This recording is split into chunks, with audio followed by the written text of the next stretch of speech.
Mucha atención. La mayor quiebra bancaria de Estados Unidos desde 2008 se registra ahora.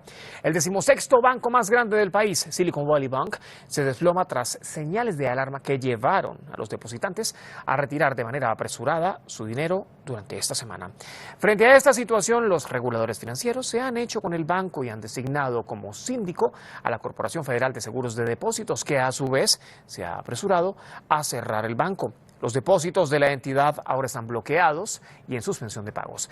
El colapso de Silicon Valley Bank arrastra consigo la estabilidad de las bolsas estadounidenses, así como de las firmas bancarias que han sufrido importantes pérdidas en sus cotizaciones. Revisamos otros temas. El presidente de Venezuela, Nicolás Maduro, ha destacado el fracaso del imperialismo estadounidense y sus coaliciones regionales, como el Grupo de Lima, por ejemplo, para acabar con su presidencia y con el proyecto bolivariano. Vamos a ver. En lo electoral, y creen ellos, el imperialismo, y cree la derecha oligárquica regional, latinoamericana, caribeña, aunque son más gringos, más pitiyanquis que latinoamericanos, creen ellos que destruyendo a Maduro, destruyen el proyecto bolivariano y revolucionario de Venezuela. Equivocados están, muy equivocados. Lo mismo creyeron con el comandante Chávez, que destruyendo a Chávez, destruían una revolución, hicieron todo lo contrario. Ahora les volvió a pasar. Ni me han destruido, ni nos han destruido, y nosotros con la verdad vamos para adelante. Que nos iba a dar una entrevista a la pizarra a esta travesía. Entrevista del mandatario con el académico español Alfredo Serrano para el programa argentino La Pizarra. Maduro advierte que la derecha en Latinoamérica está llena de proyectos antidemocráticos, excluyentes, también de odio y de neofascismo, insiste.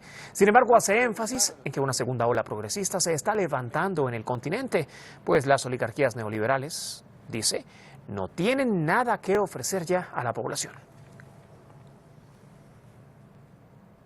Tema de análisis. Me acompaña desde Caracas, en Venezuela, María Fernanda Barreto. Es investigadora, es académica, también analista político y analista internacional. María Fernanda, qué gusto saludarle. Buen fin de semana. ¿Cómo está? ¿Cómo le va?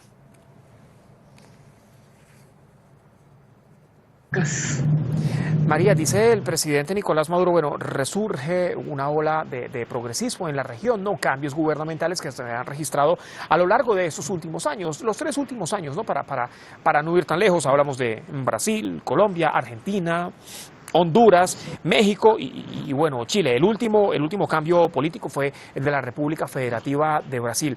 Le pregunto, María, ¿hay que tener ahora más cuidado que antes, incluso cuando estaban gobernando integrantes de extrema derecha prácticamente en toda la región?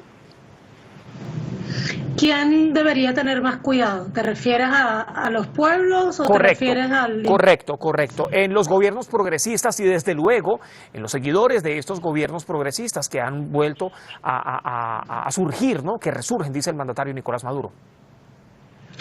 Sí, bueno, ciertamente ese descontento que señala Maduro con el modelo neoliberal se expresó en las calles en los últimos años con mucha fuerza, sobre todo en Chile y en Colombia.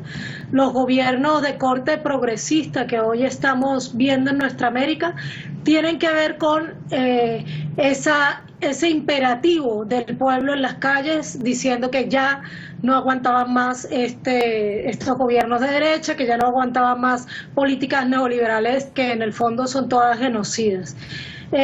Sin embargo, ciertamente hay que mirar con mucho cuidado cada uno de estos gobiernos progresistas y son los pueblos los que deben ser siempre los que resguardan ese acumulado de lucha contra el neoliberalismo y esa posibilidad de transformación de sus propios países. ¿Por qué digo esto? Bueno, porque hay lugares donde los supuestos gobiernos progresistas no han traído verdaderos cambios, caso Chile, por ejemplo, con Boric, y hay lugares donde hay cambios, pero esos cambios han sido limitados porque el gobierno topa con los límites del poder dentro de otras instituciones del Estado en su contra, como el caso de Colombia.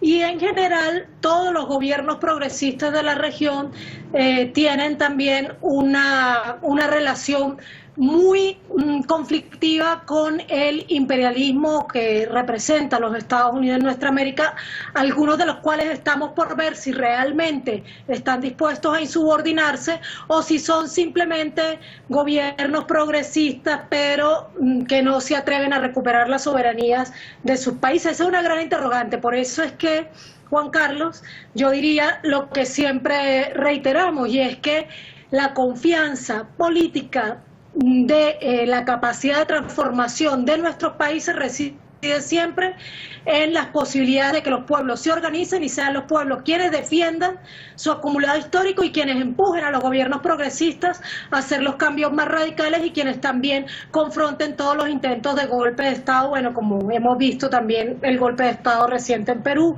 y vimos en el pasado el de Bolivia, etcétera, que en esencia son golpes contra toda posibilidad de tan siquiera avances progresistas. Y ese cambio que está exigiendo la población, bueno, ahora usted menciona Perú, ¿no? Lo que ha pasado desde el 7 de diciembre, un presidente o un expresidente que ahora está en 3 años de prisión preventiva, recién dictaba la sentencia una sala de casación.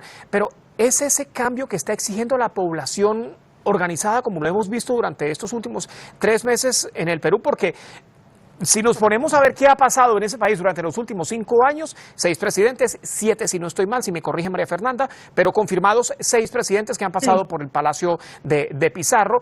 Y es un país que se ha mantenido en crisis, una crisis sostenida, crisis política, venía también de una crisis sanitaria, crisis económica también que dejó la pandemia de la COVID-19. Lo que están pidiendo los pueblos de nuestra América en general son procesos constituyentes que ya se han adelantado en Venezuela. Por ejemplo, la revolución bolivariana partió con un proceso constituyente y el propio presidente Maduro, ante la última más grave crisis que generó la derecha en el país, también convocó al poder constituyente. Ese poder constituyente es el que está ahora tratando de abrirse paso en Perú, es lo que está exigiendo el pueblo peruano en las calles, la libertad para Pedro Castillo y una nueva constituyente que acabe con esta suerte de atentado permanente contra la democracia que encarna el Congreso peruano gracias a una constitución que se promulgó durante la dictadura de Alberto Fujimori. Lo mismo pasó en Chile.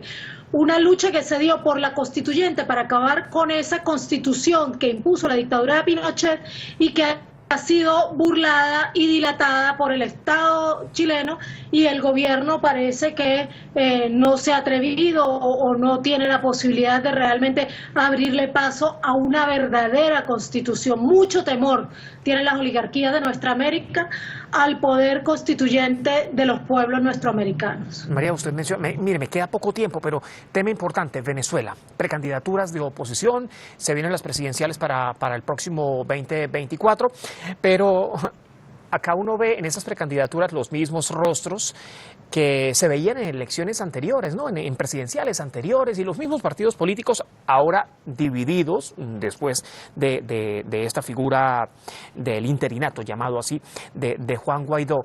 ¿No hay un liderazgo activo en ese sector, María, brevemente? No solamente no hay un liderazgo, sino que más allá de que ciertamente son las mismas caras en la oposición, representan las mismas políticas de esa derecha tradicional que los pueblos de nuestra América han venido confrontando y que en Venezuela se ha confrontado. Por un lado tenemos una candidata que representa claramente el trumpismo en América Latina y el propio uribismo también muy vinculado a Uribe y a Trump, y por el otro lado un candidato que nos habla de políticas absolutamente neoliberales que se corresponden seguramente con el estilo del Partido Demócrata. O sea que vemos las mismas propuestas políticas de siempre, propuestas que hace mucho rato fueron ya desalojadas de Venezuela por la revolución bolivariana, y bueno, y tenemos confianza en que el pueblo venezolano no tendrá ningún deseo de retroceder hacia esas políticas que generaron el 27 de febrero de 1989, que fue el primer levantamiento popular del mundo contra el neoliberalismo y que se dio precisamente aquí en Venezuela. Bueno, así están las cosas. María, como siempre, muchas gracias.